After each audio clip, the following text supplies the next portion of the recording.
আমি এই মুহূর্তে দাঁড়িয়ে আছি ঝিনাইদহ যশোর মহাসড়কের বিষয়খালী এলাকায়। দক্ষিণ পশ্চিম অঞ্চলের অত্যন্ত গুরুত্বপূর্ণ সড়ক এটি। প্রতিনিয়তই কিন্তু এই সড়কটি দিয়ে এই ভোমরা, মংলা এবং বেনাপোল বন্দরের বিভিন্ন মালামাল দেশের বিভিন্ন অঞ্চল, বিভিন্ন জেলা এবং উত্তরবঙ্গ পর্যন্ত কিন্তু পরিবহন করা হয়ে থাকে। যানবাহন চলাচলের একেবারে অনুপযোগী হয়ে পড়েছে এই সড়কটি। এখানে মানুষের দুর্ভোগের কোনো শেষ নাই। প্রতিনিয়তই কিন্তু জীবনের ঝুঁকি নিয়ে চলাচল করতে হচ্ছে এই সড়কে। সড়কে ছোট বড় গর্ত এবং উঠে গেছে উপরের পিচ এবং কিছু কিছু জায়গায় ভাঙা অংশগুলোতে ইট বিছিয়ে দেওয়া হয়েছে। তাতেও কিন্তু কোনোভাবে জন দুর্ভোগ কমানো যাচ্ছে না। এই সড়কে চলাচলকারী বা পরিবহনের চালকরা আমাদেরকে বলছেন তারা ঝুঁকি নিয়ে যানবাহন চালাচ্ছেন এবং পরিবহন চালকরা কিন্তু নিয়ন্ত্রিত সময়ের ভেতরে তারা কিন্তু তাদের পরিবহন পৌঁছাতে পারছে না। সাথে সাথে কিন্তু যে যাত্রীরা পরিবহনে থাকছেন তারাও কিন্তু যথাসময়ে পৌঁছাতে পারছেন না এবং অনেক ভোগান্তিতে পড়ছেন। এছাড়াও কিন্তু যানবাহন এই ভাঙার ভেতর দিয়ে যানবাহন চলার ফলে কিন্তু যানবাহনের চরম ক্ষতি হচ্ছে। মাঝে মাঝে আবার কিছু কিছু গাড়ি নষ্ট হয়ে রাস্তার মাঝে পড়ে থাকছে, তার ফলে কিন্তু বিভিন্ন ভাবে যানজটের সৃষ্টি হচ্ছে। এবং আমরা এই এলাকার সাধারণ মানুষের সাথে কথা বলে জানতে পেরেছি সড়কের বেশিরভাগ অংশ ক্ষতিগ্রস্ত হয়েছে।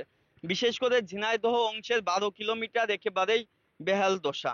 এছাড়াও মনে করেন পাথর পিচ ধূলিকণায় অতিষ্ঠ হয়ে পড়েছে এলাকার মানুষ এবং প্রায় দুর্ঘটনায় কিন্তু অনেকের প্রাণও যাচ্ছে।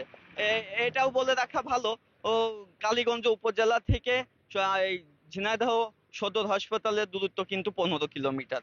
তো এই অবস্থায় এই যে কোনো রোগী পরিবহনে কিন্তু চরম বিঘ্ন ঘটছে।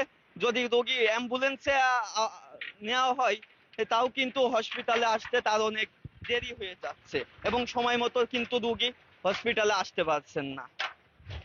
আর আবার কিন্তু আর কয়েক মাস পরেই, কয়েক দিন পরেই কিন্তু আসে শীতের মৌসুম এবং এই পরিবেশবিদরা আশঙ্কা করছেন যে এই এলাকাটিকে একটি আগুন প্রবণ এলাকা।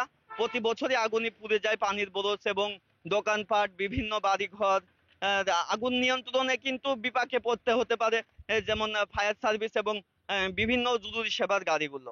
তো সড়ক বিভাগ থেকে জানানো হয়েছে উইকেয়ার প্রকল্পের অধীনে সড়কটি 6 লেনে উন্নীত করার কাজ শুরু হয়েছে, কিন্তু বিভিন্ন জটিলতার কারণে কাজগুলো এগোচ্ছে না। যে ঝিনাইদহ যশোর মহাসড়কের 6 লেনে উন্নীতকরণের কাজ হাতে নেওয়া হয় কিন্তু 2015 সালে এবং 2021 সালের দিকে প্রায় 4187 কোটি টাকা ব্যয়ে কিন্তু প্রকল্পটি অনুমোদন করা হয়েছে। তো এলাকাবাসীর দাবি এবং জনগণের দাবি যেন তদারকি বাড়িয়ে এবং জটিলতা কমিয়ে দ্রুতই সড়কের কাজটি সম্পন্ন করা হয়।